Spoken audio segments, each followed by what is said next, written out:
Okay, this is a little tutorial on the piece A Song for You on pages 374 and 375. The most challenging thing about this piece, one of the most challenging things probably is the left hand.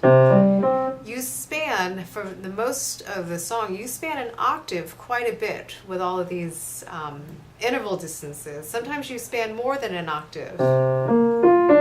So as you're working your way through this, you might want to spend some time just working with the bass clef, getting comfortable with those stretches. And the key thing is, if you don't feel comfortable stretching out over an octave, don't force your hand to do that. But practice connecting the notes smoothly, working your wrist up to the octave. You don't want to tighten up and be tense as you're playing all these octaves throughout the song. This is the entire song straight through.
And obviously there's a lot of, in terms of rubato and in terms of tempo changes, there's a lot of wiggle room with what you can do with all of these poco retard and a tempo and all these fermatas. So my first suggestion would be get the notes in your fingers, work on that, and then you can play around with, okay, how much do I want to wait on the fermata? Do I want to pull back even more? Again, the left hand spans quite a number of octaves. When you get to a measure like measure 8, where all of a sudden you have this, and the way that they finger it is incorrect in your book. They have 5 on C and then 4 on the B flat. I'm guessing they meant 2. And then up to an F with your thumb. Obviously that's more than an octave stretch, so make sure that you're comfortable connecting the notes slowly first before you put hands together. Another spot that gets a little trickier, measure 12 for the left hand, spans more than an octave. Measure 2 measures later, measure 14, again slightly more than an octave. But don't overstretch your hand, make sure you're rolling up, use your whole wrist to connect the notes smoothly. The right hand is pretty straightforward in terms of notes. It's quite repetitive in terms of intervals.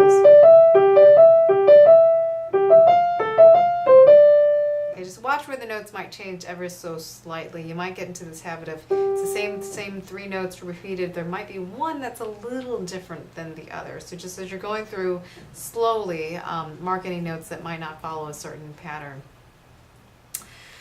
Let's go through the entire song one more time.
couple of the Italian terms. Again, poco, rit, a dim in measure 8, a little bit of a retard and getting quieter, diminuendo. The a tempo means to go back to the original tempo.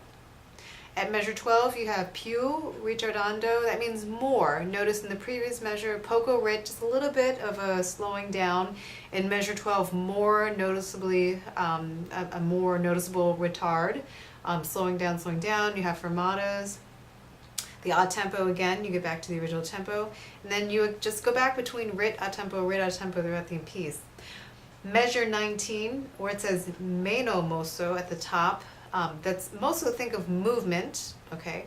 Meno is less. If più in measure 12 means more, meno is less. So just a little less movement. You can linger on these notes and stretch them out a little bit more. And then più meno mosso, this is where the Italian gets a little tricky. Più, more, less movement. Even more, less movement. It's odd to translate it word for word exactly, but just think of it overall as pulling back quite a bit. Molto retard also gives you the same idea. If you look in the middle of that measure, a lot of ritardando and then diminuendo, getting much quieter. So don't let all of those poco, meno, mosso, rit, crescendo, all those terms confuse you. Just think overall at the end, less movement and then getting quieter towards the last two measures.